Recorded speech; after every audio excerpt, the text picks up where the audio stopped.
Hello and welcome to Raven's Arcana. I am Raven. Today we're going to dive back into spiritual alchemy. About 3 years ago, I posted a video about the introduction into spiritual alchemy, and I wanted to get a little bit deeper into the specifics of the 7 steps. Today we're going to start with calcination, which is the breaking down of the ego, right? And calcination is represented by the material lead. We think about lead as being a lead balloon, something that weighs us down, right? And a brief recap of the 3 aspects of the ego or the personality. One being the id. And the id is comprised of our basic needs, wants, and desires, right? The need to eat, drink, sleep, self preservation, right? We also have needs of being loved, being heard, being understood. And we want to be able to separate those out from our wants and desires, which are valuable. We'll get into that in just a little bit. Then we have our ego, which is how we interact or react with the world, right, with others. And then we have our superego. And our superego is comprised of our morals, our ethics, our ideals, our beliefs, our sense of right and wrong, right? And getting into the id portion, when we're talking about our basic needs, our self preservation, um, when we're separating out true thoughts and emotions from false thoughts and emotions, and things that influence us and our personality and our existence, when we talk about those basic needs, are we taking sleeping pills to sleep? Are we consuming things? Are we overindulging? Are we eating garbage food? Are we drinking too much alcohol? Smoking cigarettes, overindulging in drugs, right? And then also our wants and desires. Do those feed our soul, our spiritual progression, right? Are we trying to replace or fill a void by overindulging, right? Are we trying to fill that void that we may have of that basic need to be loved by overindulging in promiscuous relationships, right? Are we overindulging fiscally? You know, are we buying things that do not serve us? Are we being materialistic? Are we, thinking about the holidays? Have we maxed out all our credit cards, emptied our savings to try to have a perception and fill some kind of gap in there that we're not able to have conversations with the people that we love? Are we showing them love by buying them things instead of having those conversations, sitting down, the hugs, the handshakes, the companionship? And then we get into the ego, how we interact or react with reality, with the world. Are we putting up a facade? Is it a false self that we're putting up? Once again, going back to materialism, are we living in a certain neighborhood? Are we purchasing objects, accoutrements, clothing, jewelry, vehicles, things of that nature, and putting up a false sense of ourself to others so we're perceived as a certain way, right? Instead of them actually loving, wanting to be around, appreciating our true authentic self, right? And then when we talk about the superego, we want to make sure as we're laying the cards out on the table, everything that comprises our personality, when we're talking about our sense of right and wrong, our ideals, our beliefs, are those inherited from friends, relatives, experiences? Well, the answer is yes. But we want to make sure that as we're laying everything out to analyze, that we're looking at things that do not serve us going forward in our spiritual journey, right?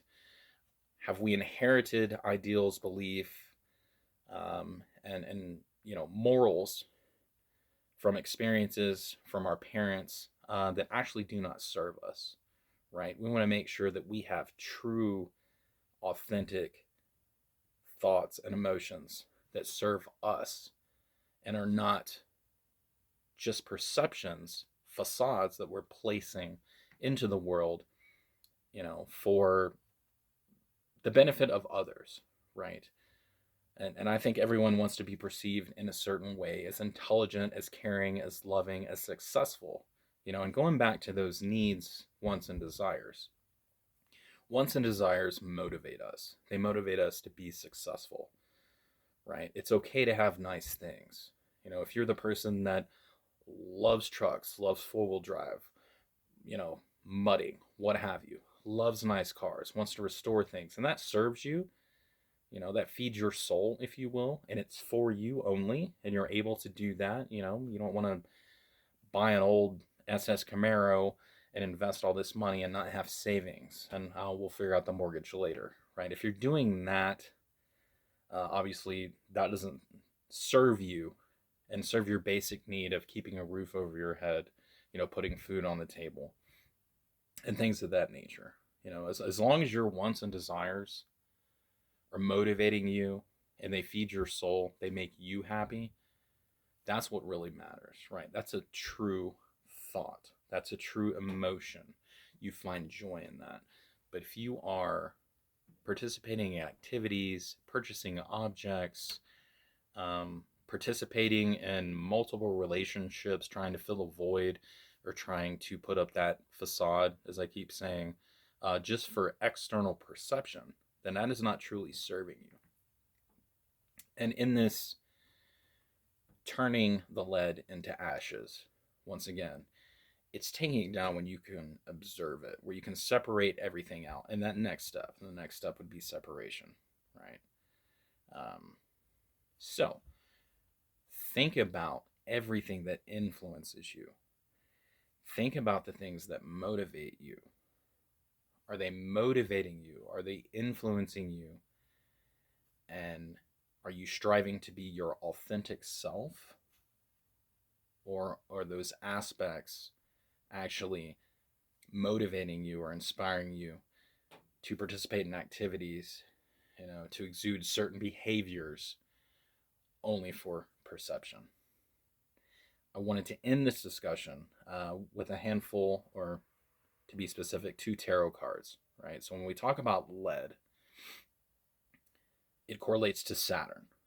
And Saturn is represented by the World card, which I think is amazing. The reason I think is amazing is that the World card, while it correlates to Saturn, also represents the ending of a cycle and the beginning of a new. So we're beginning down a new path, a new spiritual path to perfect, right? And these steps are not just the 7 steps you go through one time. Typically, you'll go through multiple reinventions of yourself, your soul, your spirit. And I love that the World card could also represent how the world perceives you. And once again, you want to be perceived as authentic, as genuine, not as someone that just participates in activities, that promotes certain things, that buys certain things. We're talking about materialism, right? For perception purposes only. So I thought that was very interesting. The other card that I pulled is the Devil card, and the Devil card represents our bindings to physical pleasure, specifically overindulgence, and also materialism, right? So the reason that the Devil card in the tarot correlates to Saturn is it's ruled by Capricorn, and Capricorn is ruled by Saturn. And so I thought that was very, very interesting, that the Devil card and the World card really correlate to calcination, taking that new step, embarking on that spiritual perfection journey, releasing the bondage, the binds that we have to overindulgence, right? Whether it be fiscally, whether it be emotionally, whether it be mentally, or physically. And so I appreciate you being here. I appreciate you checking out the video. The next video in this series is going to be separation. After we've laid everything out on the table, we're going to separate everything, our true thoughts and emotion, that journey towards our authentic self, and removing our identity with those false, influential thoughts, emotions, things that do not serve us going forward. So thank you so much for your time. I really appreciate it. Thanks for hanging out. If you like the video, please give it a like. If you are not a subscriber to the channel, please subscribe. I'm going to be releasing the rest of the series and the introduction to Spiritual Alchemy, and going into the specifics. We'll have a 7-set release of videos, and take care of yourself. Hang in there. All right.